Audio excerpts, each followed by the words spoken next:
Empire on edge. Unknown vessel detected. No one knew where it came from, only that nothing could catch. The border station of Velkar Reach floated in silence at the edge of the Thren Ascendancy, a great ring of metal and light spinning slowly against the dark. For 900 years, the Ascendancy had ruled this part of the galaxy without real challenge. Its fleets were the largest anyone had ever built. Its sensors could read the heat of a single engine from 3 light-years away. Its people, the Thren, were tall, pale-skinned, and proud, and they had grown used to being unquestioned masters of everything they could see. Commander Vas Ilarion did not feel proud that night. He felt tired. He had commanded Velkar Reach for 6 years, and in that time nothing had ever truly gone wrong. Ships came, ships went, cargo was checked, and the border stayed quiet. It was the kind of post you gave to an officer who was steady but not exciting. Vas was fine with that. He liked steady.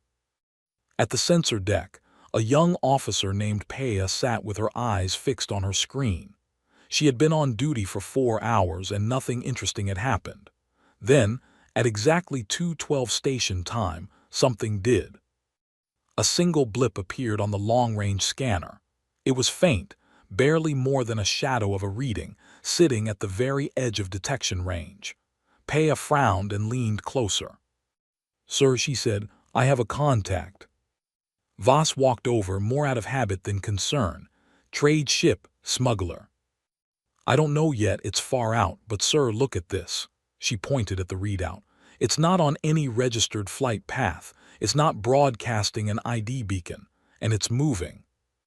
"Moving how fast?" Peia's frown deepened. "That's the strange part. I can't get a clean speed reading. The numbers keep changing every time I check." Vas leaned over her shoulder and studied the screen himself. The blip sat steady for a moment, then jumped position, then sat steady again. It was not smooth motion, not like any drive system he knew. It was almost as if the ship were skipping across space rather than flying through it. "Run a deep scan," Vas said. "I want to know what we're looking at." The deep scan took almost a full minute, which was unusual. Thren's sensor systems were fast. A minute felt like a lifetime. When the results came back, Peia's face went pale. "Sir, the scan can't lock onto a hull shape. It's like the ship keeps changing size and shape every time the scanner pulses. That shouldn't be possible." "Sensor error," Vas said, though he did not fully believe it. "Recalibrate and try again." She did. The result was the same. Word moved quickly after that. Within the hour, every officer on duty at Velkar Reach had heard about the contact at the edge of the sensor range that the station's best equipment could not properly read.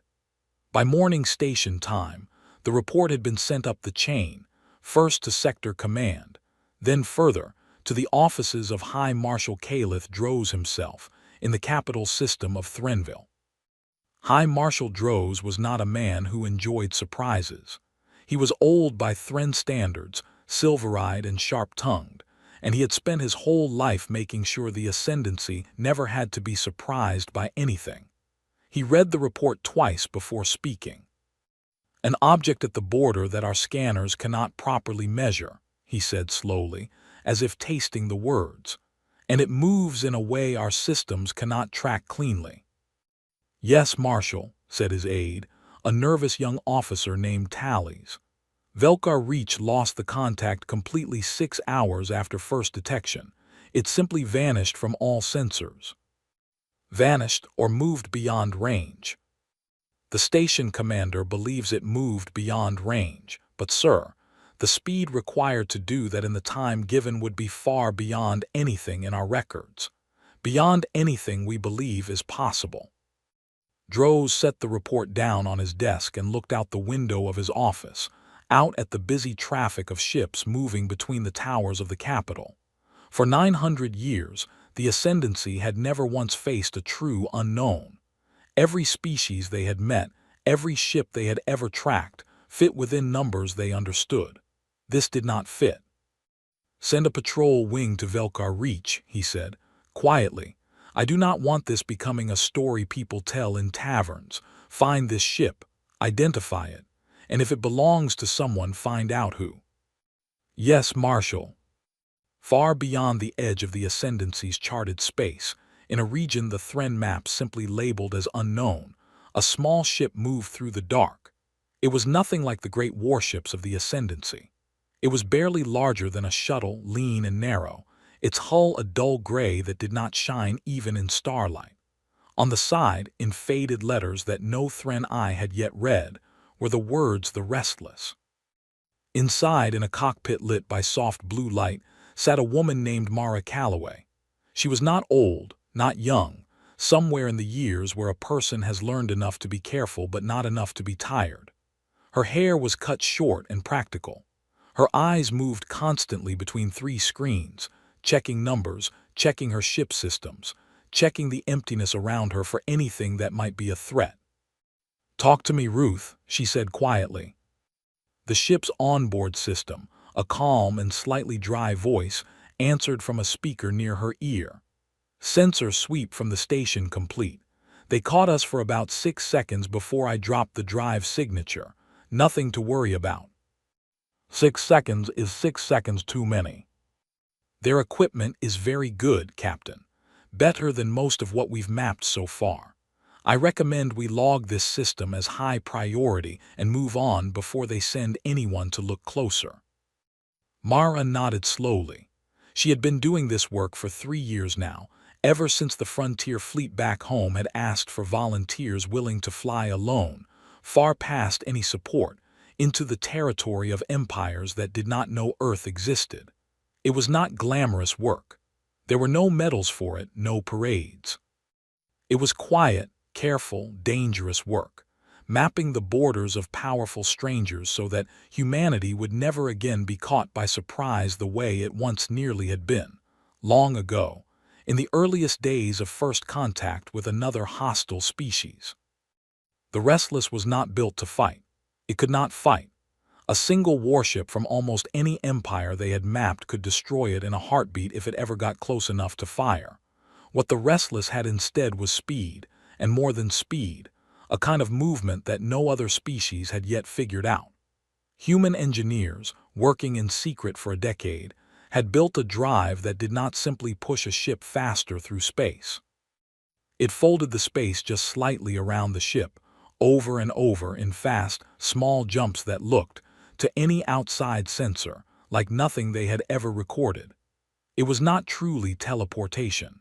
It was closer to skipping a stone across still water, each skip covering a short distance almost instantly, faster than most enemy targeting systems could react. It made the Restless almost impossible to hit.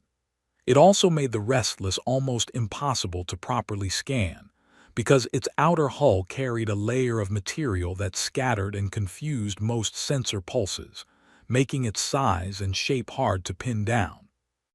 Mara had grown fond of calling it the ghost trick. She was proud of the ship, proud of the engineers back home who had built it, and proud, quietly, of the fact that in 3 years of scouting some of the most powerful and dangerous empires in this part of the galaxy, no one had ever managed to catch her. But she was also careful. Careful people lived longer than proud ones. "Put together the report," she said. "Send it back the long way, through the relay buoys. I want Fleet Command to know there's an empire out here bigger than anything we've mapped so far, big enough to matter." "Already compiling it, Captain," Ruth said. For what it's worth, their border station reacted fast, faster than the last 3 empires we scouted. Someone over there is paying attention. Mara looked out through the front viewport at the distant lights of what she now knew was called, according to the scraps of communication she had picked up, the Thren Ascendancy. It looked peaceful from here, calm, but she had learned long ago that calm empires were often the ones with the sharpest teeth, simply because they had never needed to use them. "Let them pay attention," she said. "Just make sure they never actually see us." Back at Velkar Reach, the patrol wing arrived 3 days later, 4 fast interceptor ships under the command of a hard-eyed officer named Beltrek Sarnos. He had been given clear orders: find the contact, track it, Identify it if possible without engaging. If it proved dangerous, report back immediately and do not chase it alone. Sarnos did not think much of the mission at first. In his experience, strange sensor readings usually turned out to be equipment faults, or smugglers with cheap stealth tech trying to look more impressive than they were. He expected to find nothing and be back at his home base within the week, filing a boring report about faulty scanners. He was wrong, and he found that out on his second day at the border. His lead ship picked up the contact at long range, the same faint, flickering signature that Pea had first seen. Sarnos ordered his wing to close in slowly, cautious, spreading out to cover more space in case the target tried to run. "Contact holding position," reported his sensor officer. "It's just sitting there, Commander, not moving." "Waiting for us, maybe," Sarnos muttered. "Or it doesn't know we're here yet, close in, quiet as we can." They closed the distance carefully over the next hour, moving at a fraction of their top speed to keep their own drive signatures low. Sarnos watched the contact grow slightly clearer on his screen, though it never became a clean reading. It remained a smudge, a blur, a shape his equipment could not quite decide on.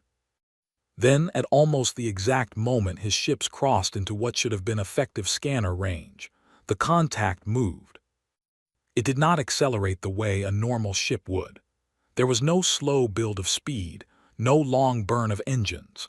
One moment it was there, sitting still on his screen. The next moment it was simply somewhere else, nearly 40,000 kilometers away, as if it had never been in its previous position at all. "What in the stars was that?" Sarnos said, staring at his display. "Sir, I don't understand what I'm seeing," his sensor officer said. "There's no engine trail, no drive signature buildup, it just jumped." "Get me a lock now." They tried. For the next 20 minutes, Sarnos pushed his wing hard, chasing the flickering signature as it appeared and disappeared across an enormous stretch of space, never staying in one place long enough for a weapons lock, never leaving behind the kind of engine trail his systems needed to predict its next move. It was like trying to catch smoke with your bare hands. Every time his ships got close, the contact was simply gone, and a new flicker would appear somewhere else, sometimes closer, sometimes farther, almost as if it were toying with them. Finally, after nearly an hour of fruitless chase, the signature vanished completely and did not return. Sarnos sat in his command chair, breathing hard, staring at an empty screen. He had flown for the Ascendancy for over 20 years. He had chased pirates, hunted smugglers, fought pitched battles against raiders from the Outer Rim. He had never once seen anything move like that. "Get me a direct line to Sector Command," he said quietly. "Tell them we found it, and tell them we could not catch it." The report that reached High Marshal Droz 3 days later was longer and more detailed than the first one, filled with sensor logs and flight data that Sarnos's own analysts could not fully explain. Droz read it standing at his window, his silver eyes narrowing with every page. "An object that moves without acceleration," he said to Tallies, who stood waiting nervously by the door. "An object our best interceptor wing, flown by one of our most experienced commanders, could not catch, could not scan properly, and could not identify." "Yes, Marshal." Droz was quiet for a long moment. Outside his window, the traffic of the capital moved on as it always did, ships gliding between towers in perfect, practiced order, the picture of an empire completely in control of its own space. For the first time in longer than he could remember, Droz felt a small, cold thread of doubt creep into that picture. "Assemble the Border Council," he said finally. "I want every fleet commander who has responsibility along the outer reach in that room within the week. Whatever this is, I want to understand it before it decides to stop simply watching us and starts doing something else." Tallies bowed and hurried from the room to carry out the order, leaving High Marshal Droz alone with the report, and with the growing, uncomfortable feeling that somewhere out past the edge of his empire, Something was moving that his people did not understand at all. News of the encounter did not stay quiet for long, no matter how much Droz wanted it to. Within days, whispers spread through the officer ranks at every border station along the outer reach. A ship no one could see clearly. A ship no one could catch. Some officers laughed the story off as an exaggeration, the kind of tale that grows bigger every time it is told. Others took it seriously, especially those who had served with Sarnos and trusted his word. He was not a man given to wild stories. At a smaller outpost 2 systems away from Velkar Reach, a young sensor technician named Doven heard the story from a friend over a private comm channel and could not stop thinking about it. Doven had grown up hearing stories about the founding of the Ascendancy, about how the first Thren explorers had pushed out into the dark not knowing what they would find, and how, one by one, every mystery they found had eventually been solved, measured, and understood. The idea that something out there might simply refuse to be measured unsettled him, in a way he could not quite explain to his friend. "Maybe it's nothing," his friend said. "Maybe it's just old scout drones from some species that died out centuries ago, still running on autopilot." "Drones don't dodge 4 interceptors for an hour," Doven said. "Drones don't disappear without a trace. Something is flying that ship, something smart." His friend had no answer for that, and neither, in truth, did anyone else. Back on Threnville, the capital world, the Border Council gathered 6 days later in a tall chamber near the top of the Ascendancy's central spire, a room with a domed ceiling of clear crystal that let in the soft gold light of the system's sun. 12 fleet commanders sat around a long table of dark stone, along with senior officers from Thren Intelligence and 2 representatives from the Ascendancy's Science Division. High Marshal Droz sat at the head of the table, Sarnos's full report displayed on the screen behind him. "You have all read the report," Droz began. "I will not waste time repeating it. What I want from this room today are answers, or at the very least good questions. What are we dealing with?"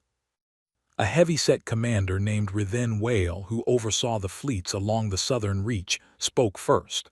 "With respect, Marshal, I think we are dealing with an exaggeration. Sensor ghosts happen. Equipment fails. Commander Sarnos is a fine officer, but even fine officers can be fooled by their own instruments." "His entire wing recorded the same data," Droz said. 4 separate sensor arrays, all reporting the same impossible movement. That is not a single equipment failure. That is either 4 failures happening in exactly the same way at exactly the same time, or it is something real. Rithen had no quick answer for that. One of the science officers, a thin, quiet woman named Ilsa Farron, raised her hand slightly before speaking, a habit she had kept since her days as a junior researcher. "Marshal, if I may, I have studied the flight data closely. The movement pattern is not random. It is not simple either. Whatever propulsion system this vessel uses, it does not accelerate in the way our ships, or any ships we have ever recorded, accelerate. There is no gradual buildup of drive energy before each jump. The ship is simply in one position, and then, an instant later, in another." "Is that possible?" Droz asked. "True instant movement?" "I do not believe it is truly instant," Ilsa said carefully.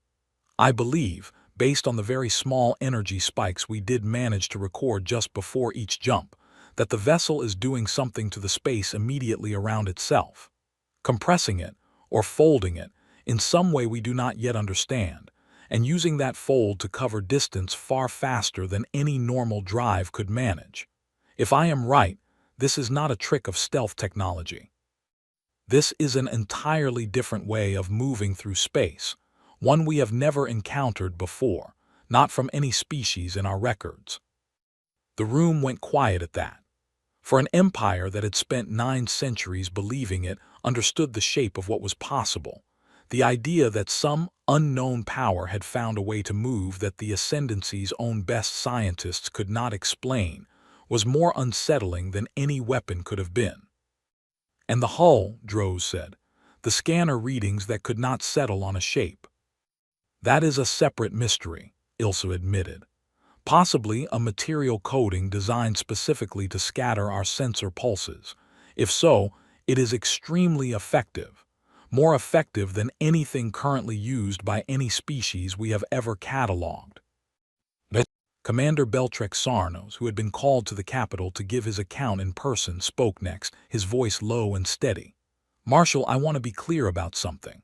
In my 20 years of service, I have chased raiders through asteroid fields, hunted pirate ships through nebula clouds, and fought running battles against enemies who knew every trick to avoid a lock. I have never felt what I felt chasing that ship. It was not simply fast. It felt controlled, deliberate. Whoever or whatever is flying it was not panicking. It was choosing where to go, and it was choosing not to let us catch it, without ever once firing a weapon or making a threatening move. That, to me, is the strangest part of all. It had every chance to disappear completely at the very start. Instead, it let us chase it for almost an hour before it truly vanished." "Why would it do that?" Rithen asked. "I do not know," Sarnos said. "Perhaps it was testing us. Perhaps it wanted to see how we would react, how fast we could respond, what kind of ships we would send. I cannot say for certain, but I do not think it was an accident." Droz considered this in silence for a long moment, his silver eyes moving slowly around the table, studying the faces of his commanders. Fear, in some, curiosity in others. In a few, the beginning of something closer to respect, the grudging kind that comes from watching something impossible happen right in front of you. "Then we will proceed carefully," Droz said at last. "I want increased patrols along the entire outer reach, not just Velka Reach. I want every border station equipped with the newest long-range sensor arrays we have, even if that means pulling them from other projects. I want intelligence to search every record we have, every old report, every rumor from traders and travelers for any mention of a vessel matching this description. And I want this handled quietly.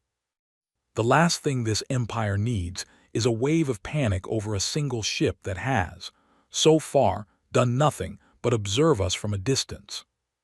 "And if it returns?" Sarnos asked. Droz's expression hardened slightly. "Then we will be ready. I do not care how fast it moves or how well it hides from our scanners. Nothing outruns patience forever.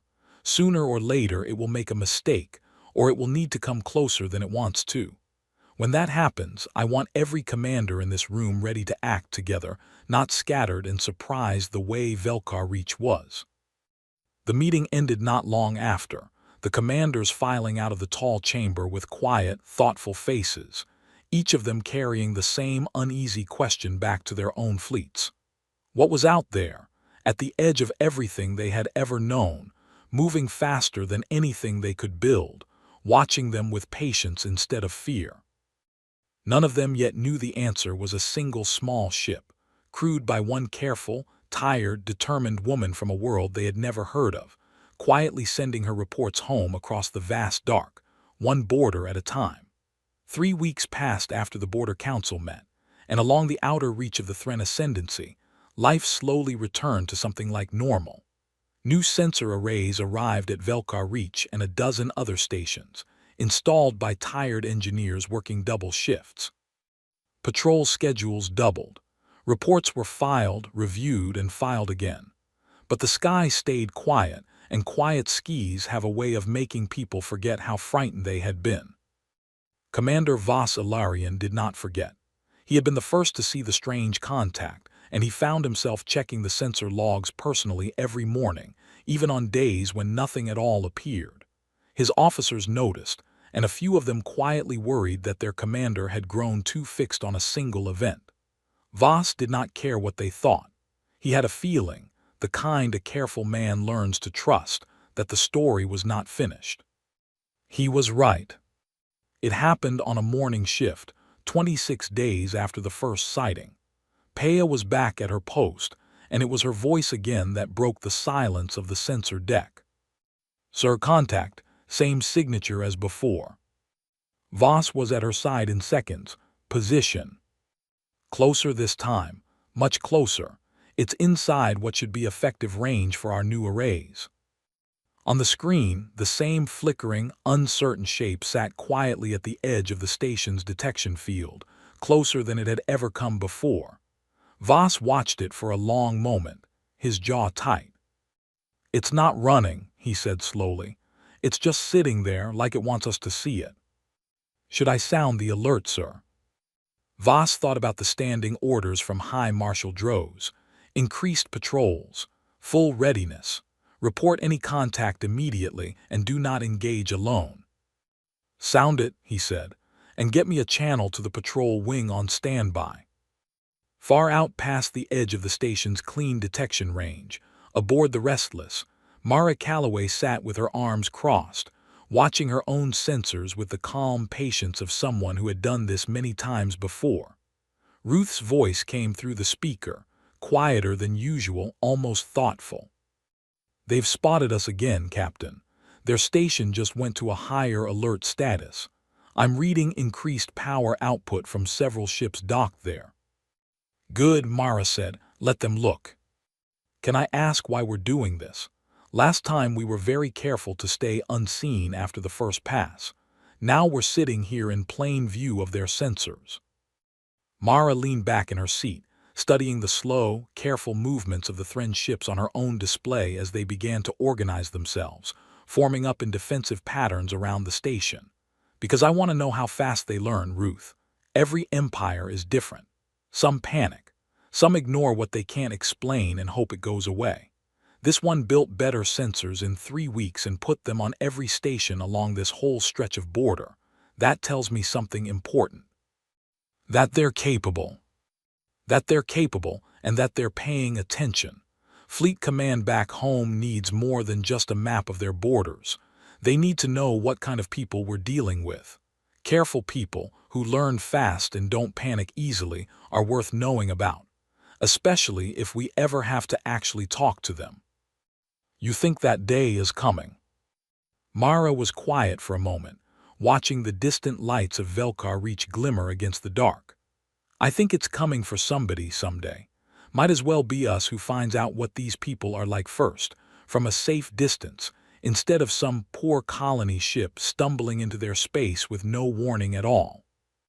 Aboard Velkar Reach, 4 interceptor ships launched from the station's bay under the command of a young, sharp officer named Fenna Talos, who had trained under Sarnos himself, and had been eager, perhaps too eager, for the chance to prove herself against the mystery ship everyone on the outer reach had been talking about for weeks.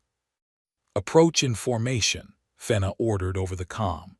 "Widespread, minimum 30,000 kilometers between each ship. If it runs, I want it to have nowhere clean to run to." Her officers acknowledged, and the 4 ships spread out slowly, closing in on the contact from 4 different directions at once, a tactic designed specifically after studying Sarnos's failed attempt. The idea was simple. If the mystery ship could only jump in short bursts, perhaps it could be boxed in, forced into a smaller and smaller space until it had nowhere left to jump to. Mara watched the 4 ships spread out on her display and allowed herself a small, appreciative nod. "Smart. They're trying to box us in." "Should I take us out of range?" Ruth asked. "Not yet. Let's see how tight they can make the box." The Thren ships closed in with careful precision, exactly as trained, each one adjusting position to keep the gap between them small and even. It was, Mara had to admit, a much better approach than the last one. Sarnos had chased her in a straight pursuit, giving her endless open space to jump into. Fenna was trying to remove that space entirely. For nearly 20 minutes, the 4 ships tightened their formation, the open area around the Restless slowly shrinking. Mara watched the numbers carefully, running quick calculations with Ruth, checking exactly how much room the drive needed for a clean jump, how close the margin was becoming. "Captain," Ruth said, a note of genuine concern in her voice now, "the safe margin is getting thin. If they close another 10,000 kilometers, we may not have a clean jump distance left in some directions." "I see it," Mara said, her eyes narrow, focused. "Let's give them one more minute. I want to see what they do when the box is almost closed." That is not a comfortable amount of patience, Captain. Noted. The minute passed slowly. The 4 Thren ships continued closing. And Fenna's voice came through on an open, unencrypted channel, clearly hoping the mystery ship might be listening. Unknown vessel, this is Commander Fenna Talos of the Thren Ascendancy. You are inside Sovereign Patrol space. Power down your engines and prepare to be boarded, or we will be forced to consider you hostile. They speak plainly, at least, Mara muttered. Ruth, translate that into something they'll understand, politely. Do you actually want me to send a reply, Captain? That would reveal a great deal about our communication systems. No, just admiring the effort. Get ready to jump, on my mark. The box had nearly closed. The open space around the Restless had shrunk from a comfortable safety margin to something uncomfortably tight, exactly as Ruth had warned. Any normal ship, caught in a formation like this, would have had no good options left. Mara smiled slightly. Mark. What happened next would be discussed and argued over in Thren officer academies for years to come. The Restless did not jump in a single direction, as it had every time before. Instead, it performed 3 small jumps in rapid succession, each one no more than a few thousand kilometers, moving in a tight, curling path that no simple straight-line prediction could have anticipated. The first jump took it directly toward the gap between 2 of Fenna's ships. The second jump, an instant later, took it past them entirely, out beyond the edge of the closing formation.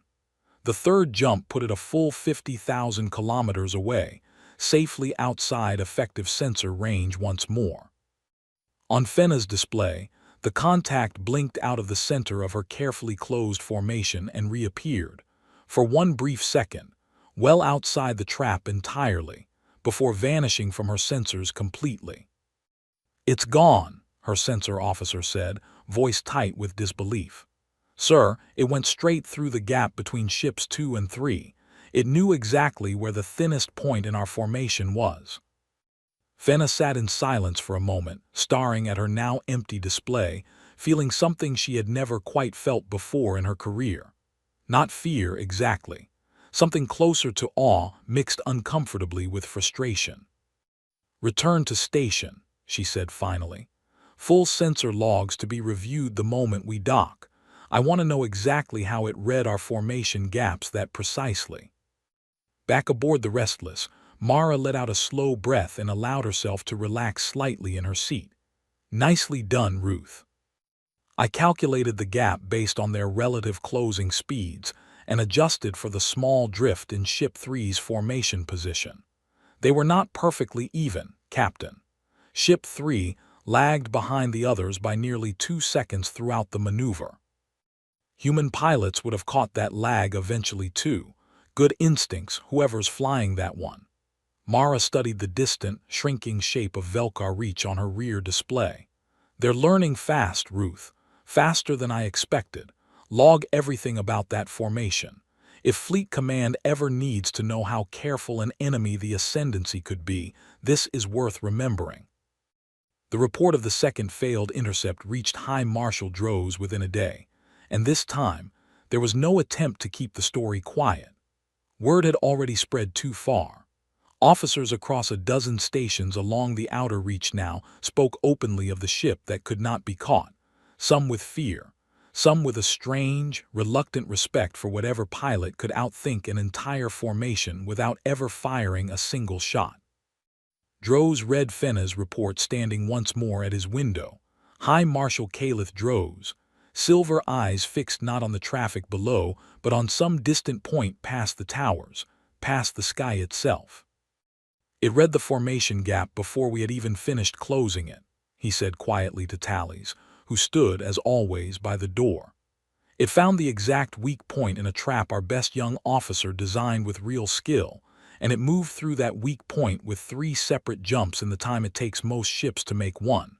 This is not a lucky pilot, Tallies. This is a pilot, or a mind, thinking several steps ahead of us. What will you do, Marshal? Droz set the report down slowly. I will stop treating this as a border problem to be solved by border officers. Whatever this ship is, whoever built it, they have shown us patience, intelligence, and a level of skill that unsettles me more with every report. We need to understand who is out there before we decide whether to fear them, welcome them, or prepare for them. He turned from the window at last. Send word to the science division. I want Ilsa Farron given full authority to lead a proper study of this. Full resources, whatever she needs, and send a message to Fleet Admiral Korath. Tell him I want a full War Council assessment prepared, quietly, of what it would cost this empire if that ship, or whoever sent it, ever decided to stop simply watching us. Tallies paused at the door, hesitating before he spoke. Marshal, if I may ask, do you believe it is a threat?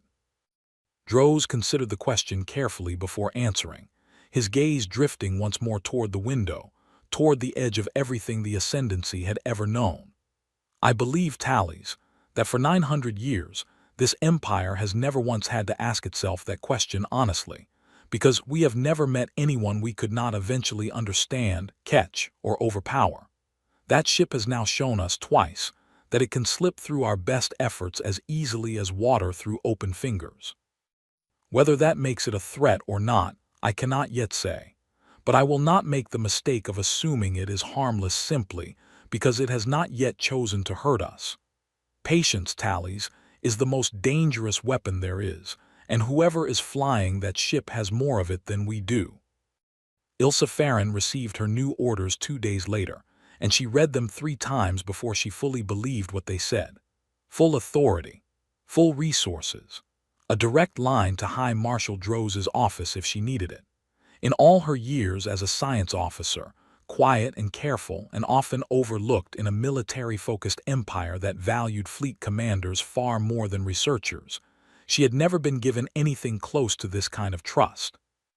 She set up her new operation in a wide research hall near the edge of the capital, filling it with every scrap of sensor data collected from both encounters, every log from Velkar Reach, every recording Sarno's and Fenna's ships had managed to capture. Her first task, she decided, was the simplest question of all. Not how the ship moved, not yet, but who could have built it. She began by ruling things out. The movement pattern did not match any known species catalogued in Ascendancy records, not the raiders of the Outer Rim, not the trade cartels of the mid-reaches, not even the handful of old, half-forgotten precursor ruins that Thren archaeologists still puzzled over from time to time. Whoever built this ship had done so recently, with technology unlike anything in 900 years of Ascendancy records. That leaves only one real possibility, she told her small team of researchers on the 3rd night, standing in front of a wall covered in star charts and sensor logs. A species we have never met before, not raiders, not smugglers, something new. One of her junior researchers, a nervous young man named Corvin, raised a hand. New from where, though? We have mapped every system within 100 light-years of this border.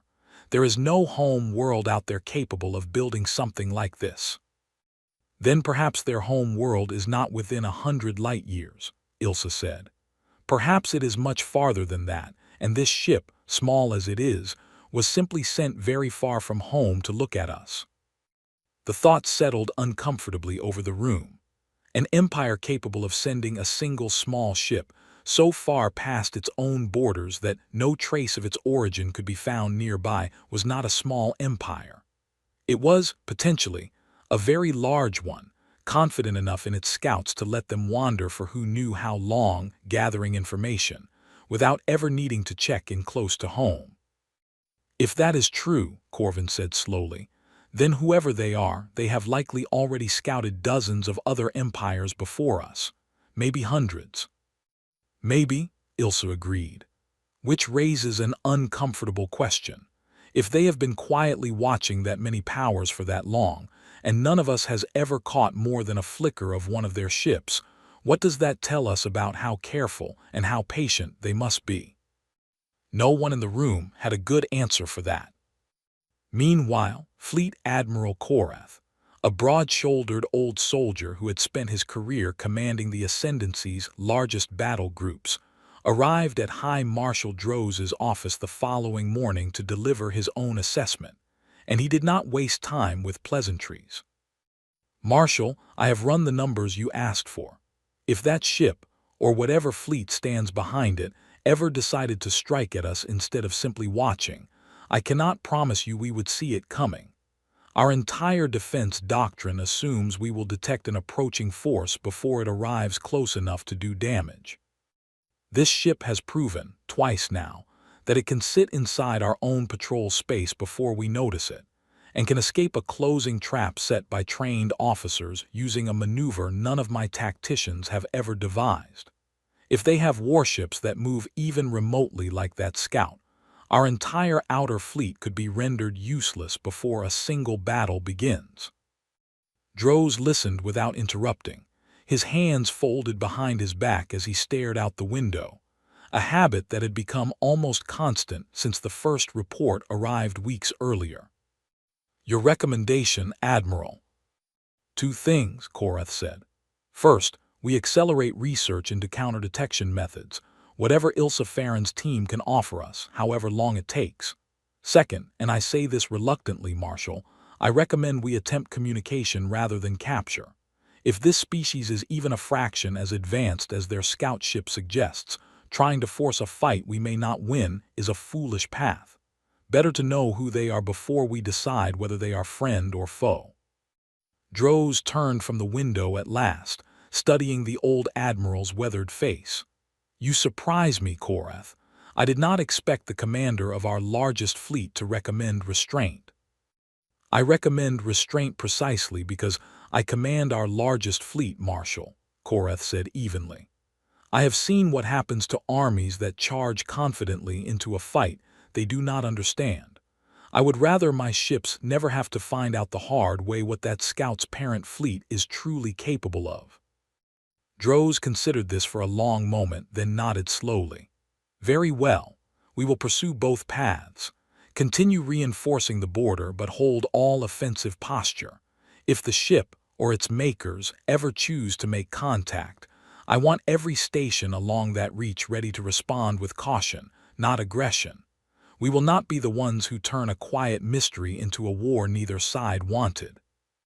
Far beyond the border, in the quiet dark between the stars, the Restless continued on its slow, careful journey deeper along the edge of the Thren Ascendancy, mapping new coordinates, recording new patrol patterns, and carrying, tucked safely in its data banks, the first real proof that this empire, unlike some the frontier fleet had scouted before, was not going to be easy to fool twice with the same trick.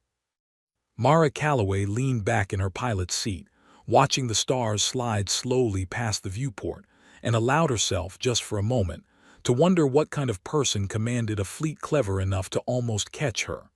She hoped, someday, she might find out the honest way. A month passed, and the mystery ship did not return. The outer reach settled into a strange new normal, one where every officer stationed along the border watched their sensors a little more closely than before, and every conversation in the mess halls eventually found its way back to the ship no one could catch. Some called it a ghost. Some called it a test sent by some unknown power to probe the Ascendancy's defenses. A few of the older, more superstitious crew members even began calling it Luckbringer, half joking that any station it visited would go on to have a quiet, uneventful tour, as if the ship carried some strange blessing with it. Ilsa Farron did not believe in luck, good or bad. She believed in data, and by the end of that month, she had gathered enough of it to bring a new theory to High Marshal Droz directly.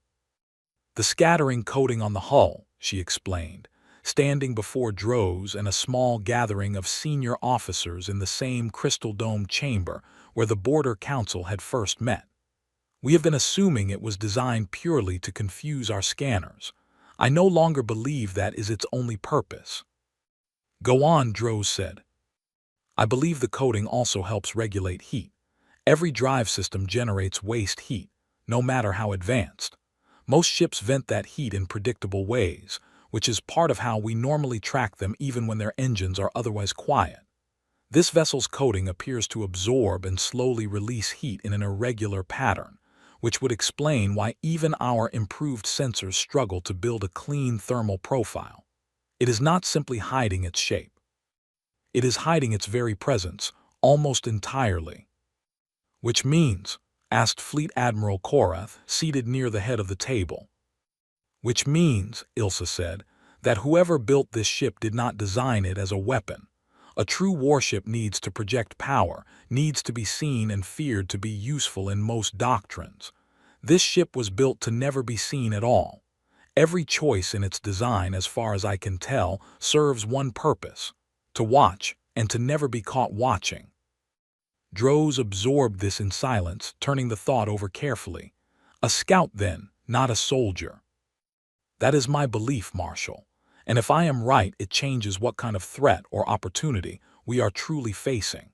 A civilization that builds its best scouts to be invisible rather than intimidating is a civilization that values information over intimidation. That could mean many things. It could mean they are cautious by nature. It could mean they have learned, through hard experience, that being seen too early by a stronger power is dangerous. Or it could simply mean they are patient enough to prefer knowing everything about a potential rival before that rival ever knows they exist. All three of those are troubling in their own way, Korath said quietly. Yes, Ilsa agreed. But none of them, I think, points toward an immediate desire for conflict. If they wanted to strike us, Marshal, they have had ample opportunity. 2 intercept attempts, both of which put ascendancy ships within striking range of that vessel, and at no point did it fire a weapon or even seem to arm one. I believe, cautiously, that this ship's makers are not looking for a fight. I believe they are looking to understand us, much as we are trying to understand them. Droz considered this for a long moment before responding. Understanding is not the same as trust, Farron, but it is a foundation trust can be built upon, in time. Continue your work. I want a full profile of this species' likely capabilities and intentions before we take any further steps. The council broke apart not long after, and it was in the quiet hallway outside the chamber that Sarnos found Ilsa, falling into step beside her. You believe they mean us no harm, he said, not quite a question. I believe the evidence points that way. I could be wrong. You could be. Sarnos was quiet for a moment as they walked.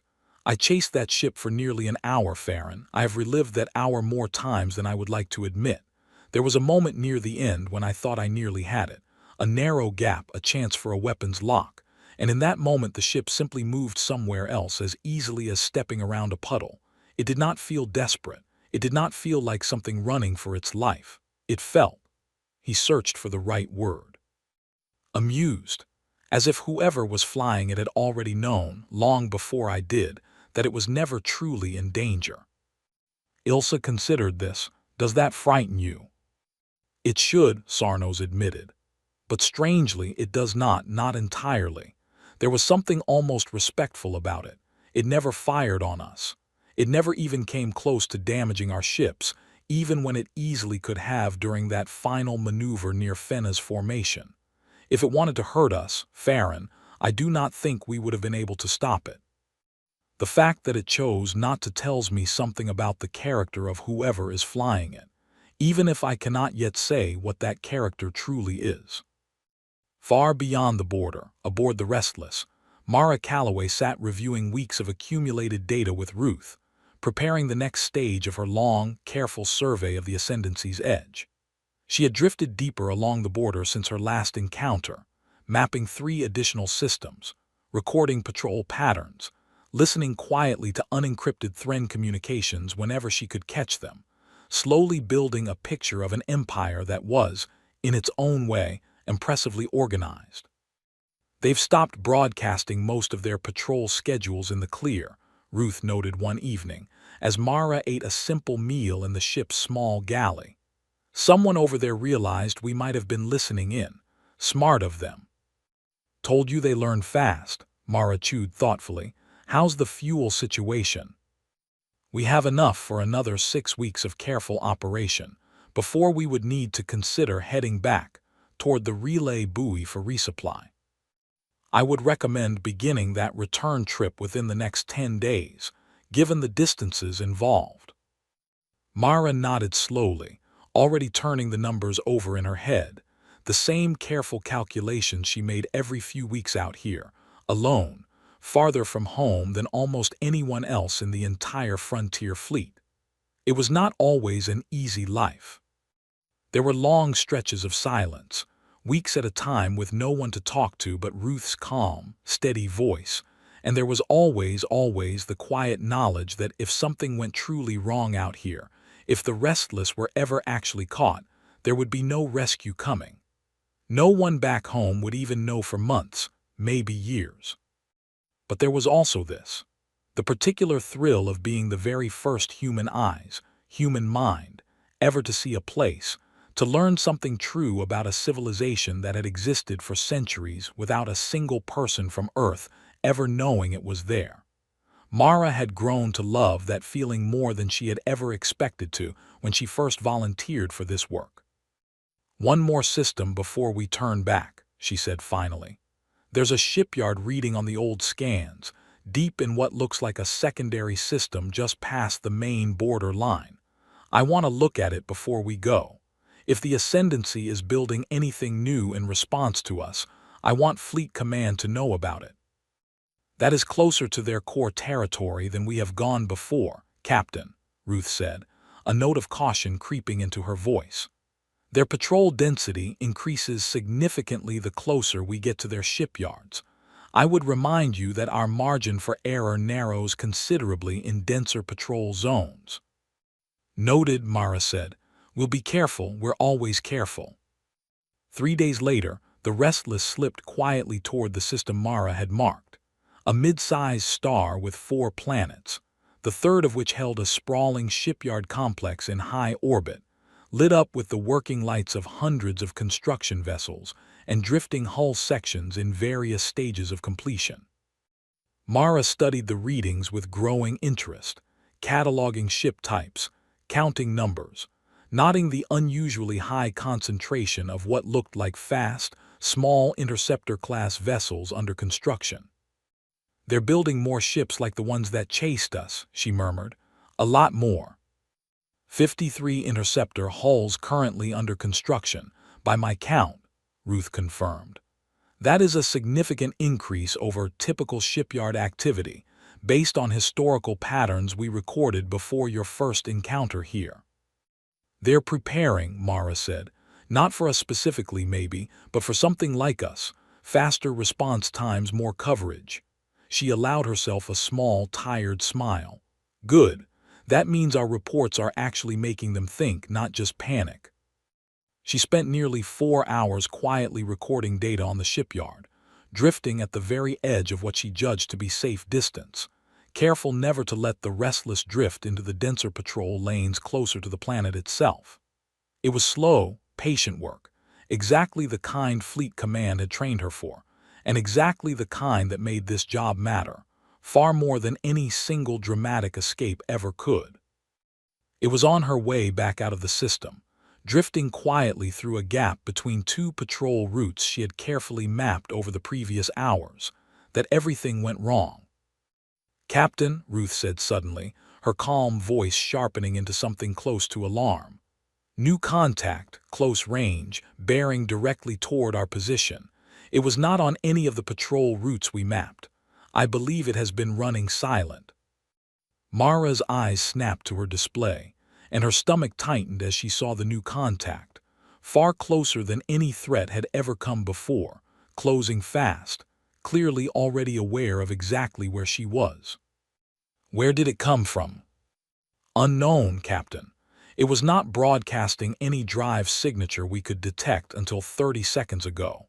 I believe it may have been deliberately waiting, powered down, specifically along a route it predicted we might use to exit the system." Mara's hands moved fast over her controls, adrenaline sharpening every thought.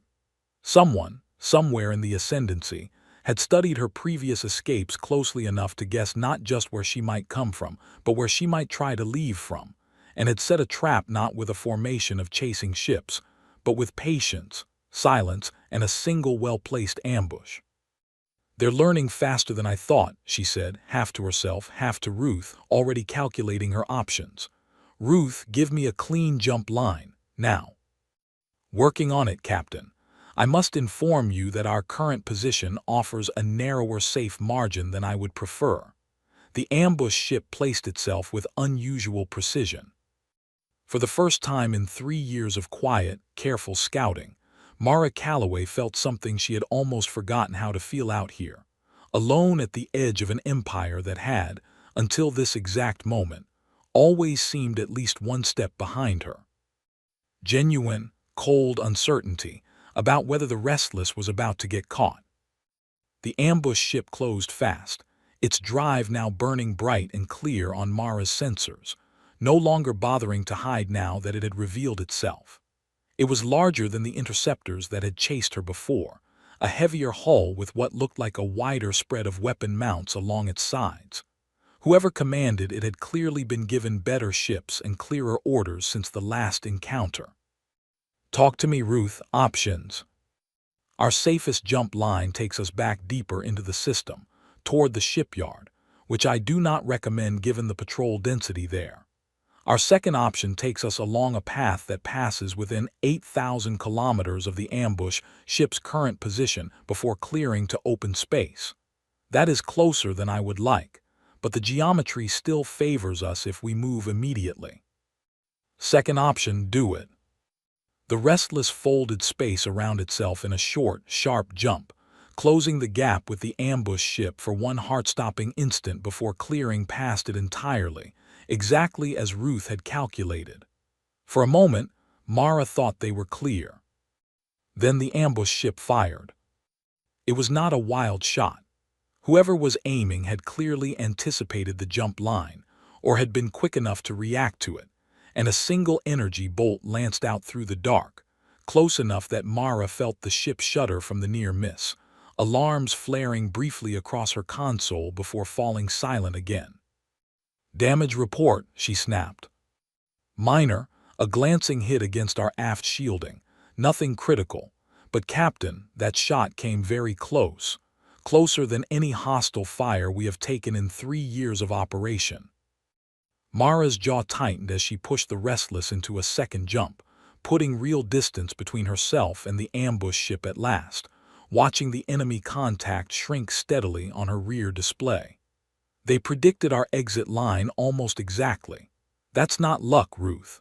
Someone over there has been studying every jump we've ever made, building a model of how we choose our paths." "That is a troubling possibility, Captain." "It's an impressive one too," Mara admitted, some of the tension easing from her shoulders now that the immediate danger had passed. "I don't like being shot at, but I respect good work when I see it." She guided the ship through one more precautionary jump, putting a final safe margin between herself and the system before finally letting out a long, slow breath. "Log everything about that ambush. Position, timing, the ship class, the way they predicted our path. Fleet Command needs the full picture. This empire is not just reacting to us anymore. They're actively hunting patterns in our behavior and using them against us." "Understood, Captain. For what it is worth, I am glad the margin held." "Me too, Ruth, me too." Aboard the ambush ship, a Thren officer named Ren Ashal watched his own display in tight, frustrated silence as the mystery vessel's signature faded entirely from his sensors, vanishing once more into the vast dark beyond the system. He had spent the better part of 2 weeks studying Sarnos's and Fenna's failed intercepts, building a careful model of the ship's likely escape patterns, and had positioned himself with more precision than either of his predecessors. He had come closer than anyone. He had even landed a hit. It had not been enough. "Signal Sector Command," he said quietly to his second officer. "Tell them the contact appeared again, this time deep inside our secondary shipyard perimeter, likely gathering intelligence on our construction efforts. Tell them we engaged, landed a partial hit, and it still escaped, but only after a maneuver that suggests it anticipated our ambush position almost as quickly as we set it." They'll want to know how it knew, his second officer said. I don't think it knew, Wren said slowly, replaying the encounter in his mind. I think it reacted faster than anything should be able to react. That is somehow worse. Word of the ambush and the shipyard intrusion reached High Marshal Droz within hours, and this time, the report carried a weight the earlier ones had not. The ship was no longer simply watching from a comfortable distance.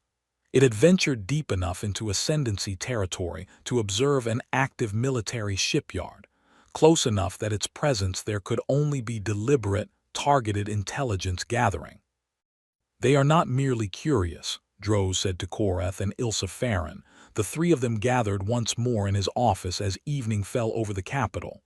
They are actively assessing our military capacity, our shipbuilding, our response patterns to their previous appearances. This is not the behavior of a passive observer, Korath. This is reconnaissance. Reconnaissance ahead of what, though? Korath said.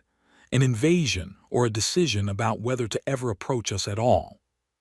I do not know, Droz admitted, and it cost him something to say it plainly.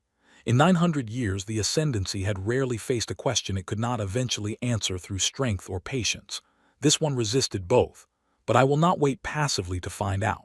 Korath, I want our shipyard security doubled quietly without drawing attention that might suggest we are frightened. Farron, continue your work, but I want your team to begin drafting something new. Not a threat assessment. A message. Ilsa blinked, caught off guard. A message, Marshal. If this ship, or its makers, are gathering information about us with such patience and skill, then somewhere, someone is making decisions based on everything they learn. I would rather that decision be informed by an honest attempt at contact than by nothing but silent observation and one lucky hit from an ambush ship. Prepare something.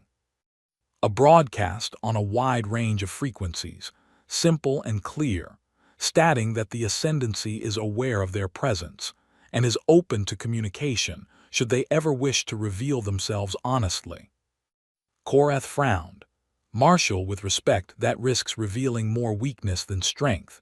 If they are hostile, we may simply be inviting them closer. Perhaps, Droz said.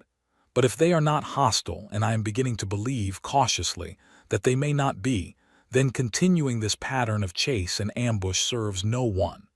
Sooner or later, either we catch them, or they hurt one of our people trying to avoid capture, and either outcome could turn a quiet mystery into a war neither of us intended.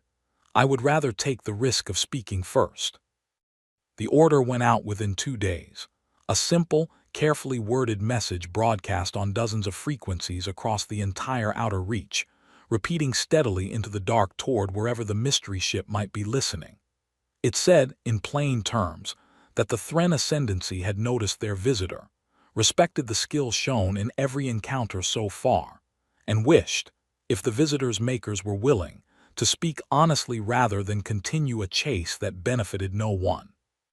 Far out past the border, aboard the Restless, Ruth picked up the broadcast within hours of its first transmission and played it for Mara without comment, letting her hear the words for herself. Mara sat in silence for a long moment after it finished, staring out at the stars, turning the message over in her mind. Well, she said finally quietly, that's new. Mara did not answer the message right away. She sat with it for 2 full days, replaying the broadcast a dozen times, listening to the careful, measured tone of it, the way it had been worded to sound like an offer rather than a demand.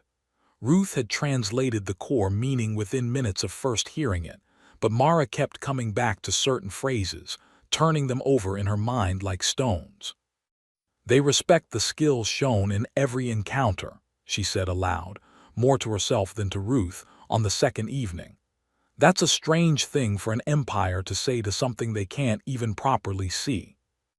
It could be a trick, Ruth said, a way to lower our guard before another attempt at capture. It could be, Mara agreed.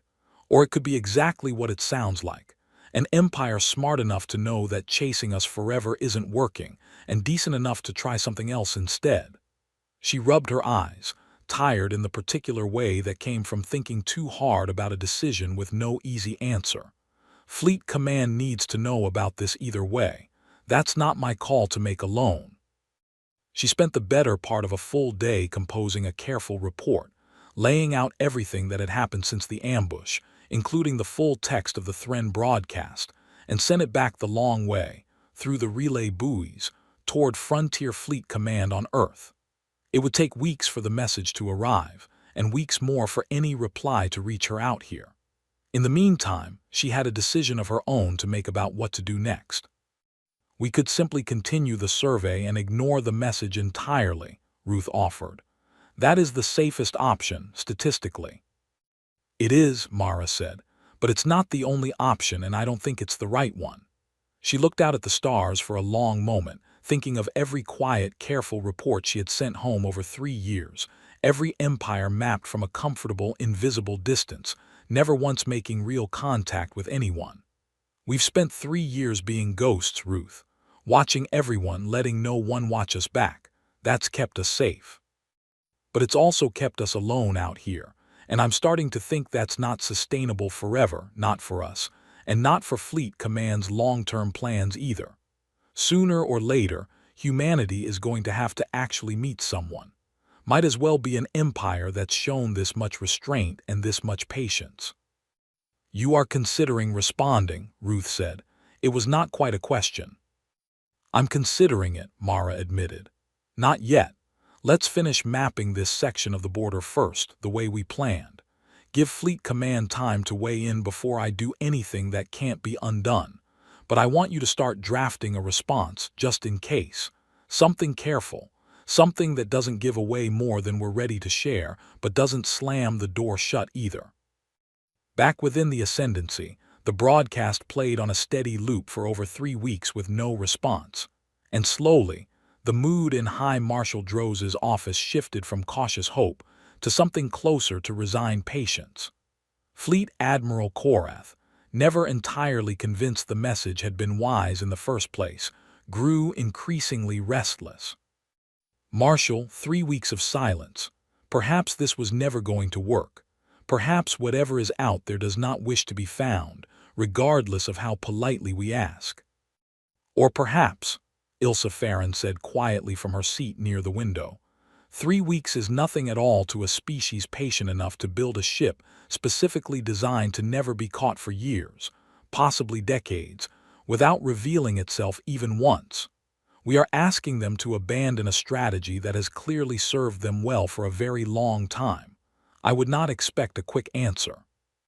Droz, standing at his usual place by the window, said nothing for a long moment, watching the traffic move below in its familiar, practiced order. Continue the broadcast, he said finally, and continue reinforcing the border quietly as planned. Whatever they decide, we will be ready either way. It was during this uneasy stretch of waiting that the situation nearly slipped out of anyone's careful control entirely. A young, ambitious fleet commander named Haven Trask, stationed at a smaller outpost 2 systems from Velkar Reach, had grown increasingly frustrated watching his more senior colleagues fail, one after another, to catch the mystery ship. Trask believed privately that the failures so far had all come from the same mistake, trying to be too clever, too careful, too respectful of a target that in his mind was still just a ship, still bound by the same basic physical limits as any other vessel, whatever strange tricks its drive could perform. When new sensor data suggested the mystery ship had drifted into a system near his own outpost, quietly continuing its survey work exactly as Mara had planned, Trask saw an opportunity he was not willing to let pass to another commander. Without waiting for full authorization from Sector Command, he scrambled every ship under his authority, 6 in total, and moved to intercept, believing that overwhelming numbers, applied fast enough and aggressively enough, might succeed where careful formations had failed. Mara felt the difference immediately. "Multiple contacts, Captain," Ruth reported, an edge of real alarm in her voice now. 6 ships. Closing at high speed, in a much more aggressive pattern than we have seen before. They are not attempting to box us in carefully. They appear to be converging directly, with weapons already active. 6, Mara repeated, her pulse quickening as she studied the display. That's new. I would recommend immediate withdrawal, Captain. This does not match the cautious posture described in their broadcast. Agreed, get us out, Ruth. Fast lane, don't worry about subtlety. The Restless folded space in a series of rapid jumps, pulling clear of the closing formation with room to spare, the 6 aggressive ships falling steadily behind on her rear display. But Trask, watching his own sensors with mounting frustration as his prize slipped away yet again, made a choice that would very nearly undo everything the careful broadcast had been meant to build. Open fire, he ordered. Full spread, predictive targeting on its likely jump corridor. If we can't catch it, we damage it enough to slow it down.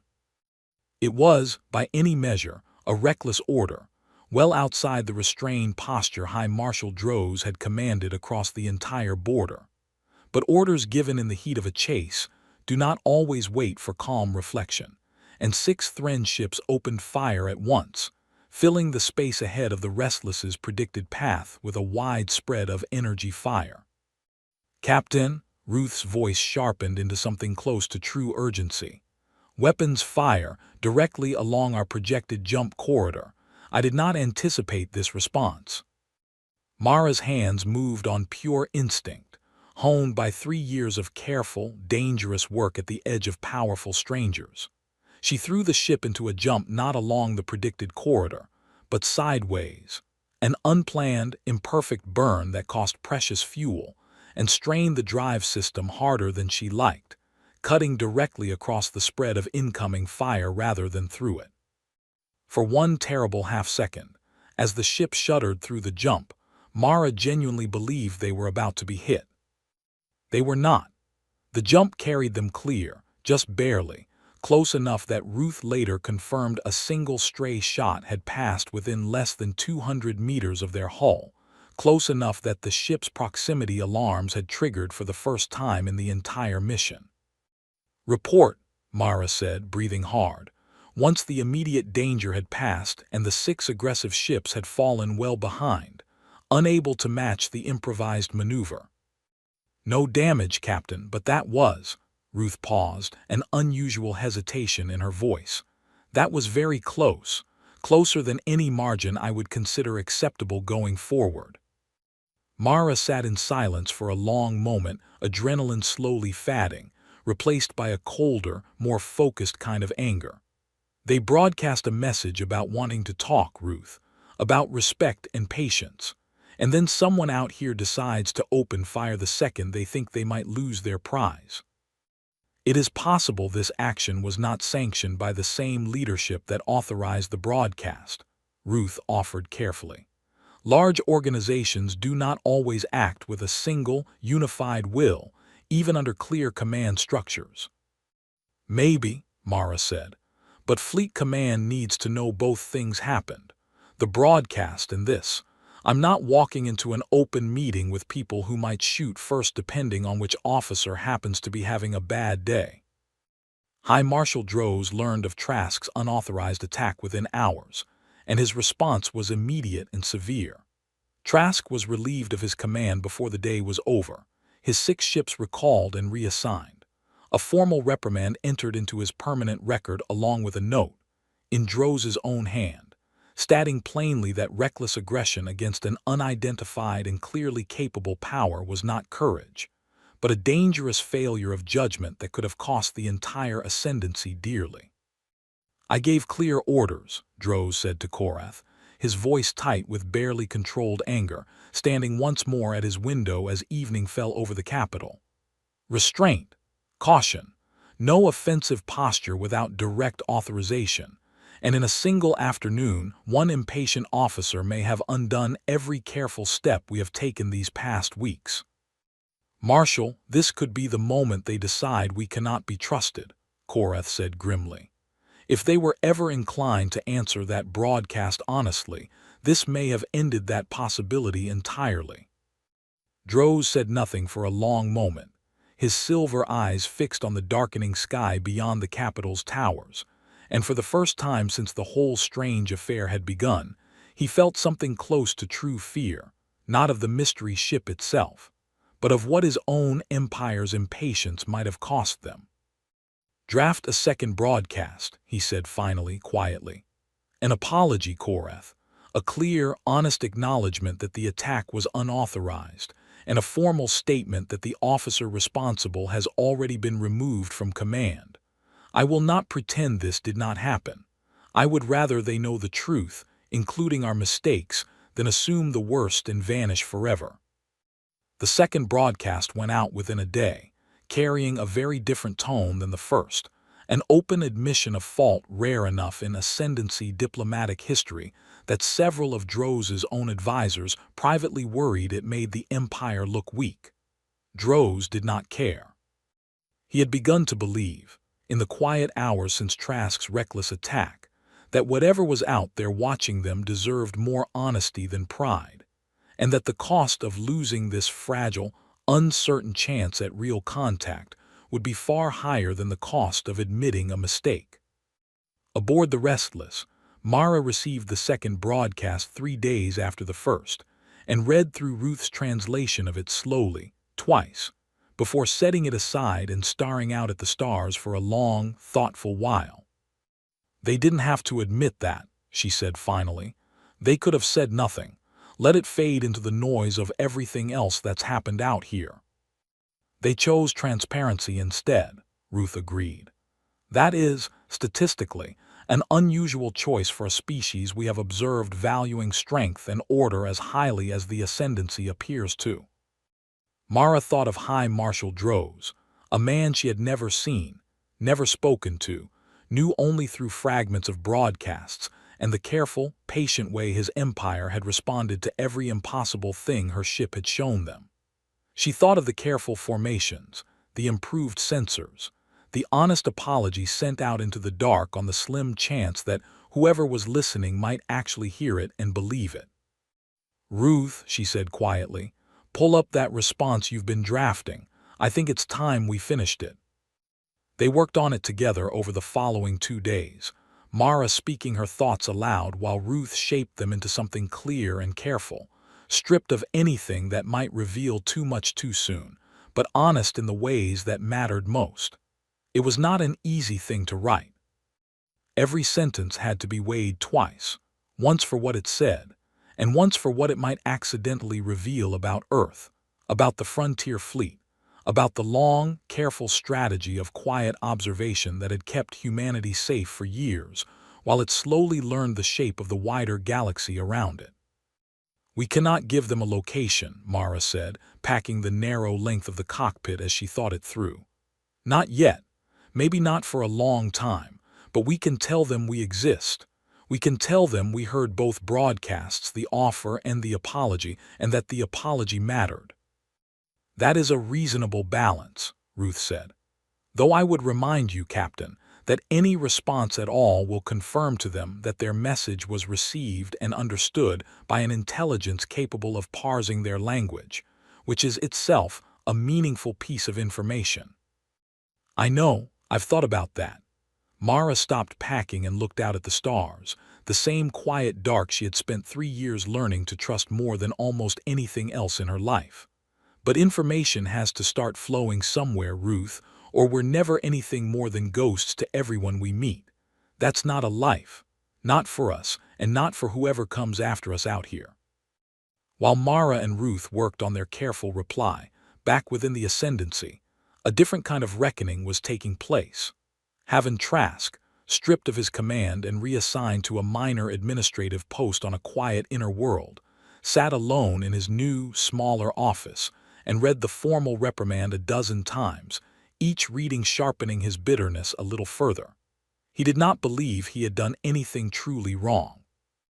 In his mind, he had simply acted with the decisiveness that generations of Thren commanders before him had been praised for, the same boldness that had built the ascendancy in the first place. Back when the first explorers pushed out into an unknown galaxy and claimed what they found rather than waiting politely to be invited. He was not alone in that view. Word of his reprimand spread through certain corners of the officer corps, and while many agreed with Droz's judgment, a smaller, quieter faction began to grumble that the High Marshal had grown too cautious in his old age, too willing to apologize to a species that had, after all, trespassed deep into ascendancy territory to spy on a military shipyard. It was a small faction, not powerful enough to change policy on its own, but it was there, a thread of resentment that would not simply vanish because Droz wished it to. Ilsa Farron heard some of these murmurs during a visit to Sector Command, and brought her concerns directly to Droz's office upon her return, finding the High Marshal exactly where she expected, standing at his window in the fading evening light. "Marshal, I do not wish to overstate the danger, but there is a faction, small for now, that believes your response to Trask was too soft, and your broadcasts too accommodating. If that faction grows, and if the mystery ship's makers ever do reveal themselves, I worry we may not present a single, unified voice to them." Droz turned from the window, his expression tired but not surprised. There is always such a faction, Farron, in any empire large enough to hold more than one opinion. 900 years of strength and order does not vanish overnight simply because I ask my people to consider patience over pride. I do not expect unanimous agreement. I expect, and I will enforce, unified action, regardless of what any officer privately believes about the wisdom of it. And if Trask or others who share his view act again without authorization, then they will be removed as he was, Droz said simply. I built my career on discipline, Farron, long before I built it on caution.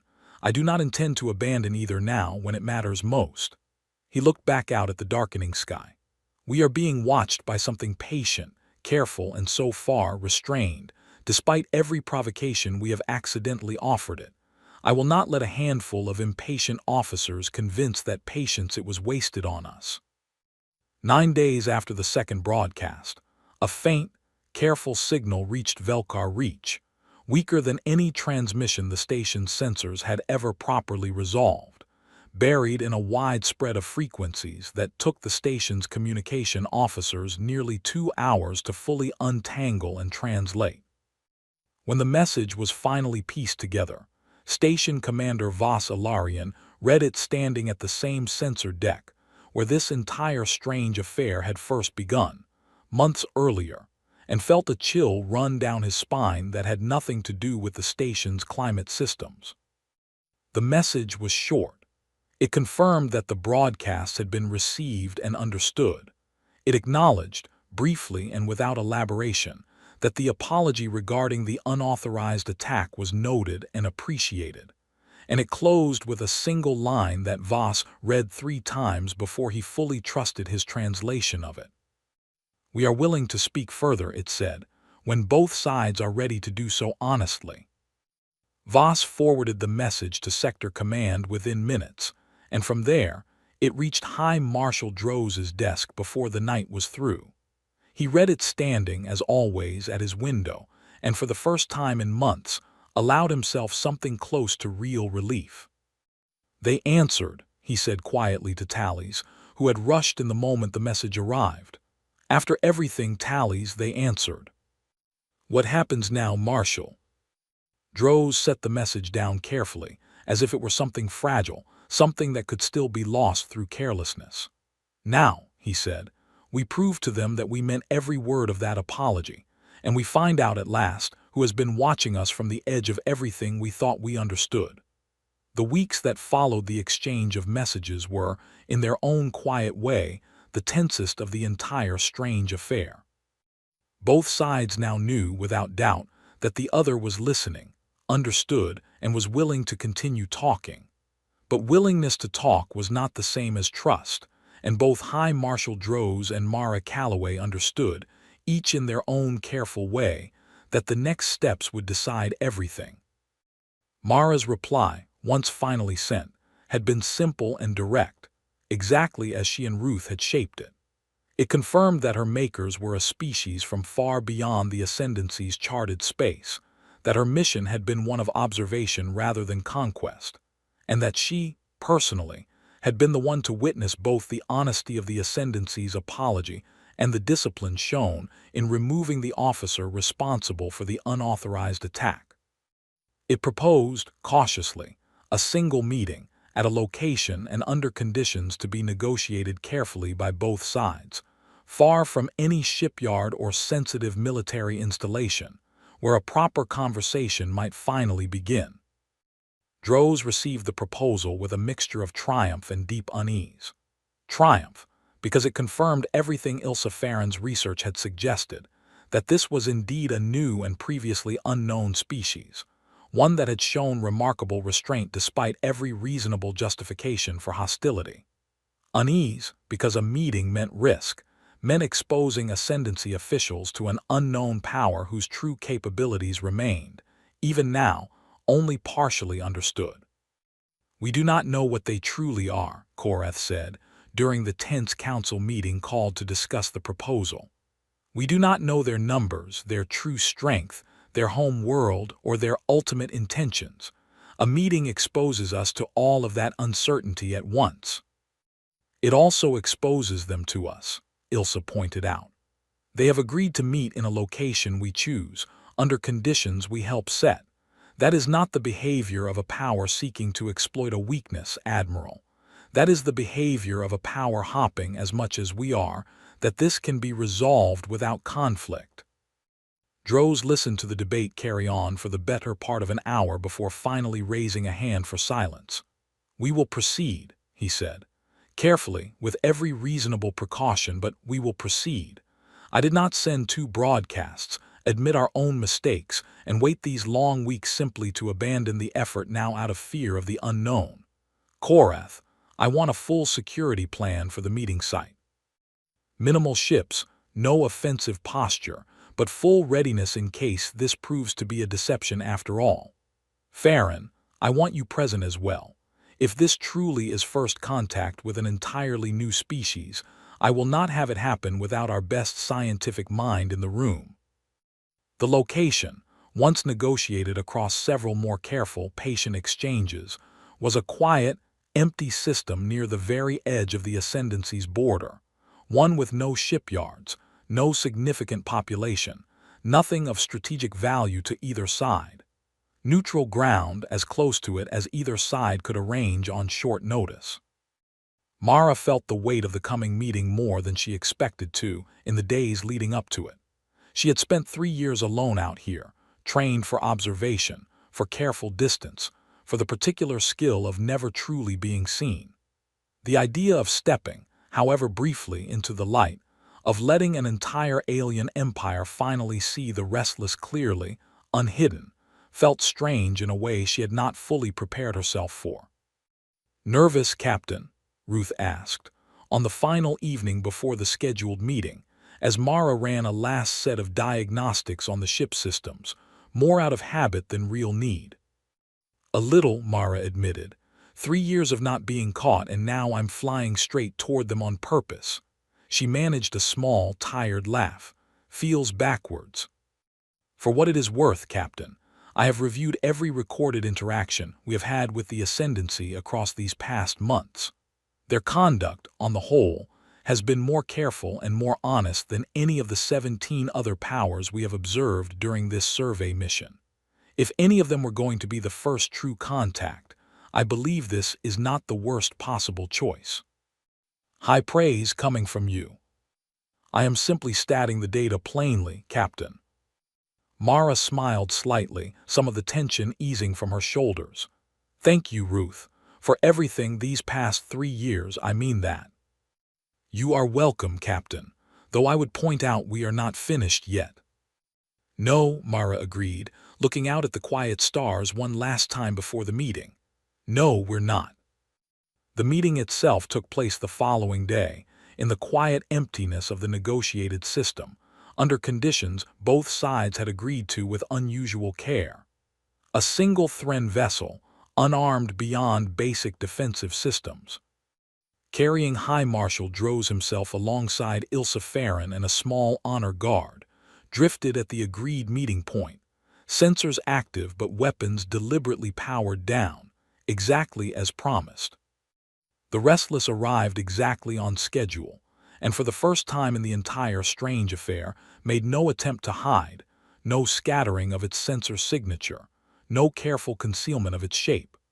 It simply appeared, small and lean and gray, precisely where it said it would be, its hull now clearly visible to every scanner aboard the Thren vessel. Aboard the Thren ship, Ilsa Farron watched the readings resolve at last into a clean, clear picture and felt something close to wonder settle over her. "Marshal," she said quietly, "we finally have a full profile. Small vessel, minimal weapons, remarkably advanced propulsion and sensor scattering systems for its size. This was never built to fight an empire, Marshal. It was built to survive one alone, for however long the mission required." Droz studied the image on the main screen, the small gray ship sitting calm and steady against the stars, and felt the weight of 900 years of ascendancy history settle strangely on his shoulders. For the first time in longer than he could remember, he did not know exactly what to expect from the moment that was about to unfold. The first exchange of communication was slow, careful, built on translation software both sides had prepared in advance from the accumulated broadcasts of the previous weeks. Mara's voice, calm and steady despite the nerves she still felt underneath, came through the Thren ship speakers, translated into careful, formal Thren by systems Ilsa's team had built. "Hi, Marshal Droz. My name is Mara Calloway. I'm a scout for a fleet you have not yet heard of, from a world far beyond your charted space. I have watched your people for several months now, and I want to begin by saying that the discipline and honesty your empire has shown, especially after the unauthorized attack, is a large part of why I am here today, speaking with you directly instead of remaining hidden." Droz listened to the translation carefully before responding, choosing his own words with equal care. "Captain Calloway, I confess that for 900 years, my people believed we understood the shape of what was possible in this part of the galaxy. Your ship and your patience have taught us otherwise. I hope this meeting can be the beginning of understanding built on honesty, rather than the kind of chase that brought us here." "So do I," Mara said. "I won't pretend my people or my fleet's leadership know exactly what comes next any more than you do. First contact isn't something either of us has done before, not truly. But I can tell you this much. My mission was never to threaten your empire, never to gather intelligence for the purpose of striking at it. My people have learned, through hard experience I won't go into today, that meeting a stronger power carelessly can be dangerous for everyone involved. So we watch carefully from a distance, before we ever consider revealing ourselves. You are the first empire in 3 years my fleet has chosen to reveal itself to." Ilsa Farron, listening closely, felt a small thrill of understanding settle into place. "Marshal," she said quietly, off the open channel, "that confirms the theory. They are not simply cautious by nature. They have specifically chosen restraint as a doctrine, likely shaped by some earlier, difficult experience with another power. That tells us a great deal about what kind of civilization we are truly speaking with." Droz nodded slightly, filing the thought away before returning his attention to the open channel. "Then I am honored, Captain Calloway, that your fleet judged us worthy of that trust, however cautiously offered. I will not pretend my own people are without their doubts or their impatient officers." A faint, dry note entered his voice. "You have already met one of them." Mara allowed herself a small, genuine laugh at that, one that translated, imperfectly but clearly enough, across the channel. "I noticed. I respected how quickly you dealt with it, for what it's worth. An empire willing to discipline its own people for acting against a stated policy, even when that policy involves patience with an unknown power, is an empire I'm willing to keep talking to." The conversation continued for the better part of 2 hours, careful and measured, neither side revealing more than they judged wise, but both sides building slowly, the first real foundation of trust between two civilizations that had, until recently, existed entirely unaware of each other's presence in the same galaxy. Mara spoke, in careful, general terms of Earth, of the frontier fleet, of the long, patient survey work that had brought her this far from home. Droz spoke in turn of the Ascendancy's long history, its 9 centuries of order and strength, and with a candor that surprised even Ilsa Farron, of the fear and uncertainty this whole affair had brought to his own careful, confident empire. "I will admit," Droz said, near the end of their conversation, "that these past months have unsettled me more than anything in my long career. An empire that has never truly been surprised does not handle surprise gracefully at first. I hope you will forgive us the rough edges of our response, Trask included." "There's nothing to forgive," Mara said. "You handled an impossible situation about as well as anyone could have. Better than most of the powers my fleet has scouted, honestly. That's not flattery, High Marshal. That's just the truth, and I think honesty is the only real foundation either of us can build on from here." As the meeting drew to its careful close, both sides agreeing to continue further, more detailed talks in the weeks ahead through channels still to be established, Droz found himself standing at the viewport of his own ship, looking out at the small, unassuming gray vessel that had, for months, outrun and outthought every effort his empire had made to catch it. 900 years, he said quietly to Ilsa, more to himself than to her. 900 years of believing we understood the edges of what was possible in this part of the galaxy, and it took one small, patient ship and one careful, tired woman from a world we had never heard of to show us how much larger the universe truly is. "Does that trouble you, Marshal?" Ilsa asked. Droz considered the question honestly, watching the restless drift slowly away from the meeting point, back toward the vast, quiet dark it had called home for 3 long years. "No," he said finally. "I think strangely it gives me hope. If a single scout from an unknown people can show this much patience, this much skill, and in the end this much honesty, then perhaps the wider galaxy holds more room for understanding than 900 years of careful order ever taught us to expect." Far beyond the meeting point, aboard the Restless, Mara Calloway leaned back in her pilot's seat, watching the lights of the Ascendancy fade slowly behind her, and let out a long, slow breath she felt she had been holding for months. "How did I do, Ruth?"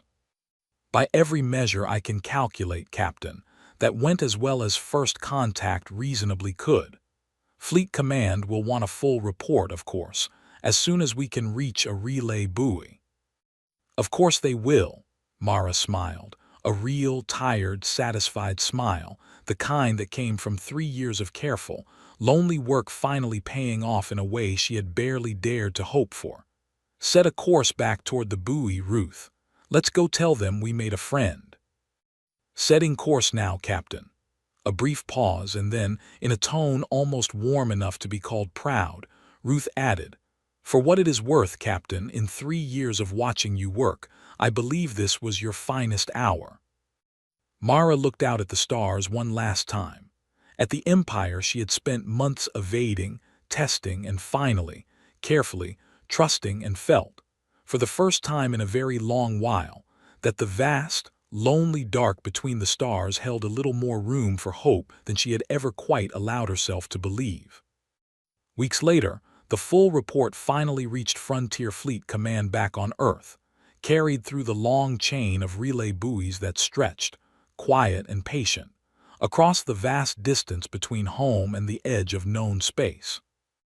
It landed on the desk of Fleet Admiral Renata Osai, a woman who had overseen the Frontier Fleet's careful scouting program since its earliest days, and who had read hundreds of reports from dozens of ships over the years, each one a small piece of the larger map humanity was slowly building of the galaxy around it.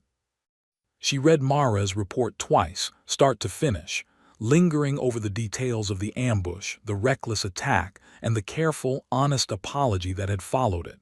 When she finished, she sat back in her chair and allowed herself a rare, quiet smile. "Get me a channel to the science division," she said to her aide, "and pull every file we have on Frontier Fleet Scouts operating anywhere near the Thren Ascendancy's territory. If Captain Calloway is right, We may have just found the first real partner this fleet has ever made out there. I want to know everything about them before we decide what happens next."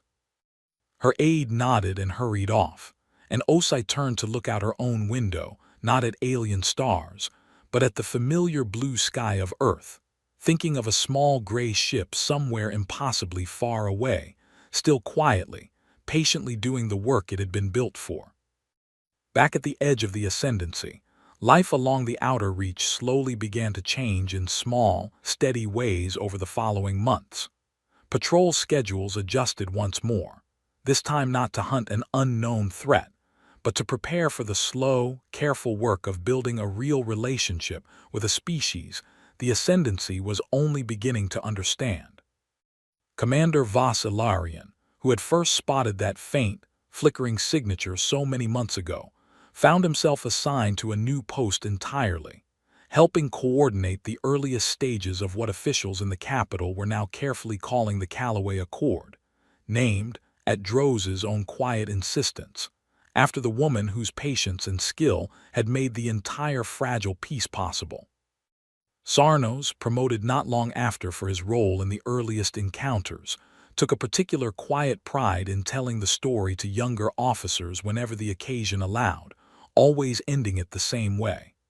"I chased that ship for nearly an hour," he would say, "and never once caught more than a shadow of it.